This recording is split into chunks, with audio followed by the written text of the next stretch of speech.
হ্যাঁ, সুপ্রিয় দর্শক মণ্ডলী, আগে দেখুন মানে সঠিক পরিচর্যা করতে পারলে পেয়ারা গাছে কী ধরনের ফুল আসে। এই যে আমি দেখাচ্ছি, প্রতিটা ডালেই এই অবস্থা, প্রতিটা ডালেই এই অবস্থা, প্রতিটা ডালেই অসংখ্য পেয়ারার ফুল। এই যে ফুল প্রতিটা ডালেই, যেখানেই যাব আমি সেখানেই অবস্থা, যেখানেই যাচ্ছি এই যে নিচের দিকে উপরের দিকে সব জায়গায় পর্যাপ্ত ফুল। এই যে কোথাও কোথাও গুটি বাঁধতে শুরু করছে। এই যে প্রতিটা জায়গায় প্রতিটা গাছের প্রতিটা অংশে, এই যে প্রতিটা অংশেই এই যে দেখাচ্ছি, প্রতিটা অংশে পর্যাপ্ত ফুল আসছে। এই অবস্থা কিভাবে হলো তাই আজ দেখাবো। আসসালামু আলাইকুম বন্ধুরা, আবারও চলে এলাম বিশুদ্ধতার সন্ধানের ছাদ বাগানে। আজকের বিষয়বস্তু পেয়ারা গাছ, অর্থাৎ এই মৌসুমে পেয়ারার যথেষ্ট কুড়ি আসতেছে চতুর্দিকে। কুড়ি আসার পরে পেয়ারা গাছের কি কি যত্ন নিতে হবে যাতে শতভাগ কুড়ি না হলেও ৮০ ভাগ কুড়ি টিকে যায়, সেই বিষয়গুলি আজকে তুলে ধরবো। অল্প কিছু টিপস আছে, এই টিপসগুলো ফলো করলে সবারই এরকম কুড়িতে কুড়িতে ভরে যাবে। দেখা যাচ্ছে আমি ক্যামেরাটা সামনে নিয়ে এসে সবাইকে দেখাচ্ছি। তার আগে আরো কয়েকটা কথা বলে নিই, যে অনেকে নানান ধরনের সমস্যার কথা বলেন, যেমন পেয়ারা গাছে যথেষ্ট ফুল আসছে কিন্তু ফুল থাকতেছে না, পেয়ারা গাছে ফুল আসতেছে না, কি করলে পেয়ারা গাছটা আরো ফুলে ফলে ভরে যাবে। আসলে আমার আরো কয়েকটি ভিডিও দেওয়া আছে, কয়দিন আগে আমি পেয়ারা গাছটা ছাঁটাই করেছি। এটা হলো ওই মৌসুমে, অর্থাৎ মার্চের মধ্যেই কাজটা শেষ করতে হবে, তাহলে প্রচুর ফল আসবে, ফুল আসবে। তো এখন হ্যাঁ বন্ধুরা দেখো, এই যে আমার এটা একটা থাই পেয়ারা গাছ। এই যে এটা হাফ ড্রামে আমি লাগিয়েছিলাম, এটা থাই পেয়ারা গাছ। আমার আসলে কয়েকটি পেয়ারা গাছ। এই যে একটা পেয়ারা গাছ, এটা দেশি পেয়ারা। এটাকে এই যে ছেটে দিয়েছি, এটা বোঝা যাচ্ছে কিন্তু এই যে গাছটার কিছুই নেই, ডালপালা নেই, কিন্তু নতুন ডালপালা গজাচ্ছে। এটাও আমি তাই করেছিলাম। আমার প্রতিটা ডালে ফুল ফলে হয়ে উঠছে।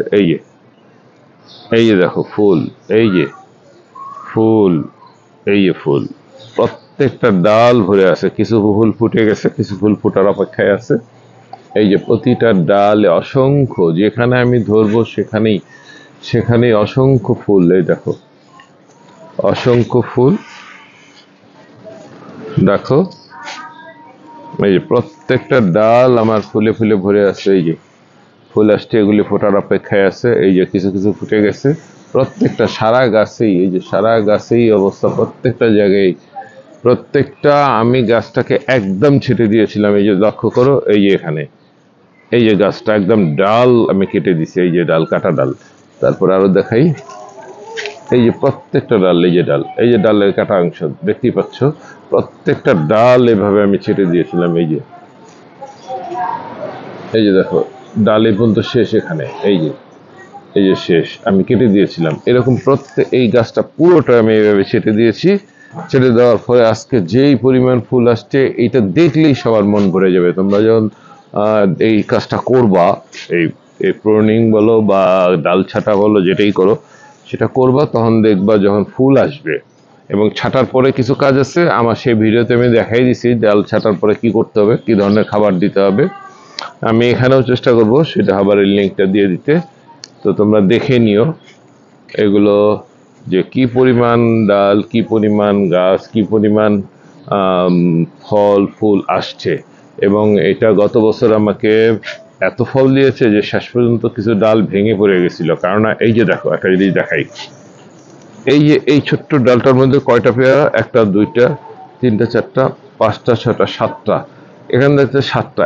এটা তো থাই পেয়ারা, এই সাতটা যদি এখানে ধরে তাহলে অবশ্যই এই ডালটা টিকবে না। কারণ এই ডালটা এই এতটুকু পুরো ডালটা, তো অবশ্যই এটা টিকবে না, এটা পড়ে যাবে। সেই জন্য আমি কি করব, এখান থেকে দুইটা রাখবো, বাকিগুলো ভেঙে ফেলবো। এখন আমি আগে দেখবো কোনটা কোনটা পেয়ারা টিকে গেছে, টিকে যাওয়ার পরে আমি দুইটা রাখবো, বাকিটা। আরো কিছু বিষয় সেই সঙ্গে যোগ করি।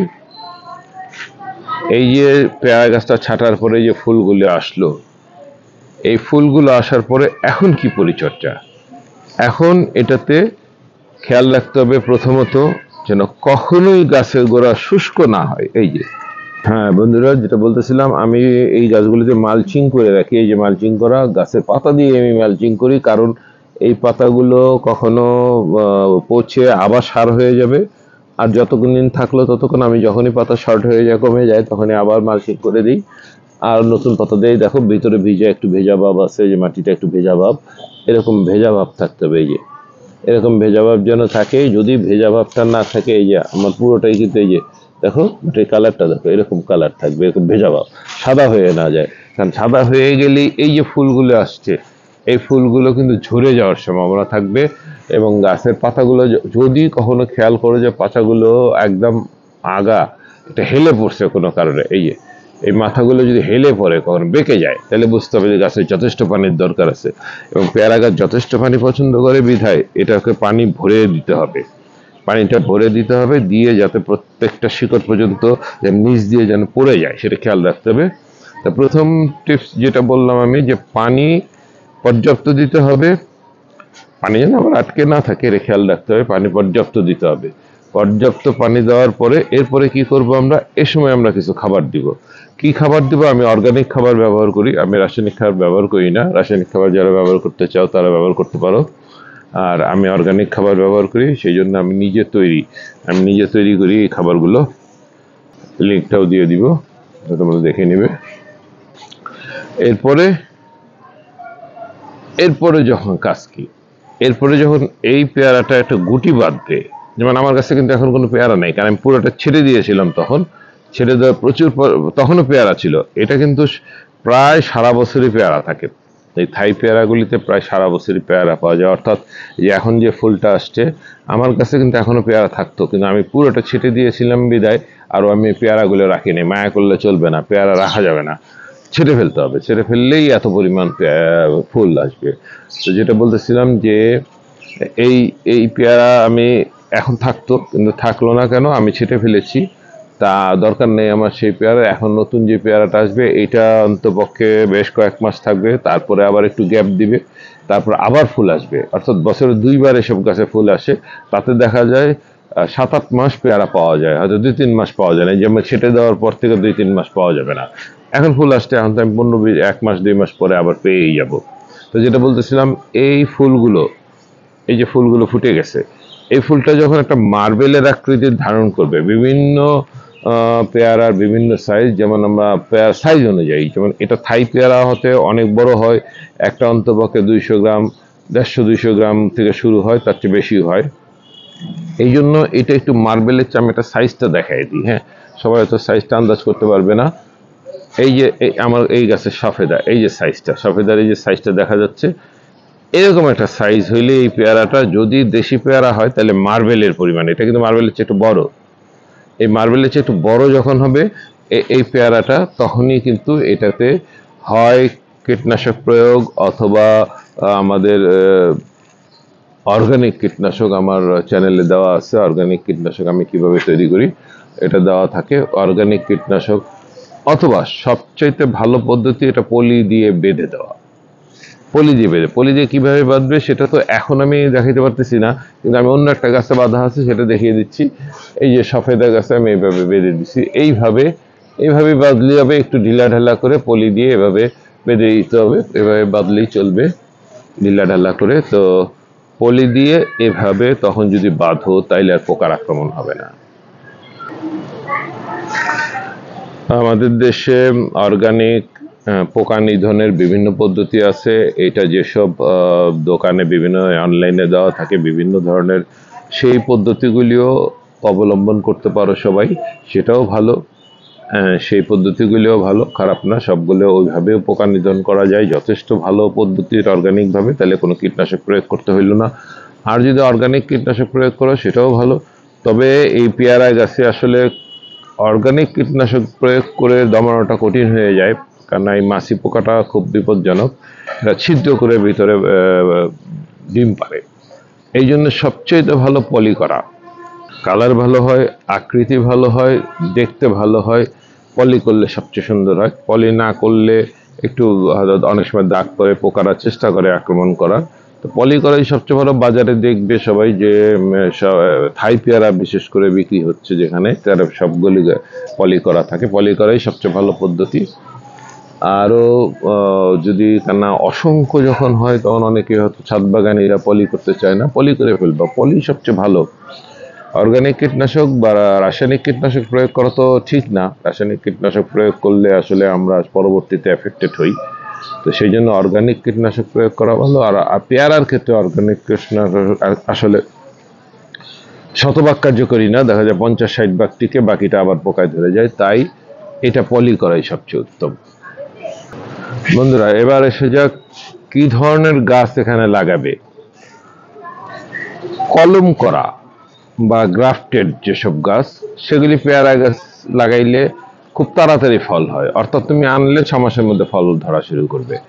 আর যে বীজ থেকে করো তাহলে 2 বছর, 3 বছর, 4 বছর লেগে যেতে পারে। তাই গ্রাফটিং গাছ অথবা কলম গাছ, আমার এটা একটা কলম গাছ, আমি কিনেছিলাম একটা নার্সারির থেকে। এটা কিনেছিলাম 5-7 বছর আগে, এবং আনার 6 মাস পর থেকেই এটা ফল দিচ্ছে, দিয়েই যাচ্ছে। তো এখনো যারা আমার চ্যানেলটি সাবস্ক্রাইব করো নাই, অনুগ্রহ করে নেবে এবং নতুন নতুন ভিডিও সবার আগে পাবে এই ধরনের ভিডিওগুলো। আরেকটা জিনিস বলে দিই, আরেকটা পরিচর্যা, যে এই যে এপ্রিল মাস, এটা এপ্রিল মাসের মাঝামাঝি, এই এপ্রিল মাসে প্রচন্ড রৌদ্র থাকবে। যদি একটানা 7 দিন বৃষ্টি না হয়, 7 দিন থেকে 10 দিন, তাহলে একটা কাজ করবে, পুরো গাছটাকে পানি দিয়ে ভিজিয়ে দিবে 7 থেকে 10 দিন। তাহলে কি হবে, এই একটা পাতার একটা পোড়া রোগ হয়, অর্থাৎ দেখা যায় এই যে এরকম, এই যে এরকম হলুদ হয়ে যায়, এটা অর্ধেক পুড়ে যায়। এরকম হইলে এরকম হবে না। তাহলে এই জন্য ওই সময় ওই রোদ্রে এটা পুরোটা পানি দিয়ে ভিজিয়ে দিতে হবে স্প্রে করে। আমার এই ধরনের একটা ভিডিও কিন্তু আমার চ্যানেলে দেওয়া আছে, কিভাবে স্প্রে করতে হয়, কিভাবে ভেজাতে হয়। এটা সহজ পদ্ধতি, এটা কঠিন কিছু না। জাস্ট একটা পাইপ লাগিয়ে দিয়ে, কেউ কেউ স্প্রে মেশিন ব্যবহার করে, শুধু পাইপ লাগায় আঙ্গুল দিয়ে ধরেই পুরোটা ভিজিয়ে দিবে। কারণ এটা বেশি উঁচু হয় না। এই যে আমার এই পেয়ারা গাছটা উচ্চতা কতটুকু, এটা হাফ ড্রামে আছে, তারপরে 5 ফুট 5.5 ফুট এটা উচ্চতা। এটা আমি কেটে না রাখলে তো এটা অনেক বড় হতো। তো যাই হোক, আমার মনে হয় আজকের এই ভিডিও দেখার পরে তোমাদের টেনশন কমে যাবে যে পেয়ারার কিভাবে অধিক ফলন, কি অধিক ফুল এগুলি আনা যায়। আর একটা জিনিস হলো, পেয়ারার যদি সম্ভব হয় রিপোর্টিং করতে পারো। এই রিপোর্টিং এর উপরে আমার ভিডিও দেওয়া আছে। তো সেগুলো এত বড় ড্রামে তো আসলে রিপোর্টিং করা যাবে না। তাই এই ড্রামটায় মাঝে মাঝে আমরা কি করি, উপর থেকে কিছু মাটি তুলে ফেলি, অন্তপক্ষে 2 বছরে একবার, বা প্রতি বছর হলে আরো ভালো হয়। উপর থেকে অন্তত 3-4 ইঞ্চি মাটি তুলে ফেলবে, সেখানে শিকড়ও নষ্ট হইতে পারে, কোনো সমস্যা নাই তাতে। শিকড় সময়টা তুলে ফেলে পরে যে খাবারগুলো আমরা তৈরি করি, অর্গানিক খাবার, সেই খাবার সহ কিছু মাটি সহ মিক্সড করে এখানে দিয়ে দিতে হবে 3-4 ইঞ্চি উপর থেকে, হাফ ড্রাম হলে। আর ছোট জায়গা হলে তা তো ছোট জায়গা হলে তো এত লাগবে না। যেমন আমরা তো সাধারণত ছোট টবে লাগাই, প্রথম আমরা ছোট টবে লাগাই 10 ইঞ্চি, 8 ইঞ্চি, 10 ইঞ্চি। পর্যায়ক্রমে গাছ যত বড় হয় তখন এটা চেঞ্জ করতে হয়। তাই তখন শিকড় কেটে দিয়ে সুন্দর করে রিপোর্টিং করে ফেলতে হবে। পরে বড় ড্রামে আসার পরে আর রিপোর্টিং ওইভাবে করা যায় না, কারণ এটাকে তুলা আলাদা করা যাবে না। কিন্তু উপর থেকে 3-4 ইঞ্চি মাটি কিন্তু আমরা কেটে ফেলতে পারি, কেটে তারপরে আমরা দিতে পারি। সুতরাং বন্ধুরা, যেই কথাগুলি বললাম সবগুলি ফলো করলে ইনশাআল্লাহ এখানে ফুল ফলে ভরে যাবে। সবচেয়ে ইম্পর্টেন্ট হলো এটা ছাঁটাই করে দেওয়া, এটা করতেই হবে। এটা করলেই ফুল ফল বেশি আসবে। আর বাকি যে টিপসগুলো বললাম সেগুলো ফলো করবে, সময় মতো খাবার দেওয়া, পানি দেওয়া, অবশ্যই সবার ভালো ফল হবে। ধন্যবাদ সবাইকে, এতক্ষণ যারা আমার চ্যানেলে আমার সঙ্গে ছিলে তাদেরকে অশেষ ধন্যবাদ। এখনো যদি চ্যানেলটি সাবস্ক্রাইব না করে থাকো, অনুগ্রহ করে নিও। ধন্যবাদ সবাইকে।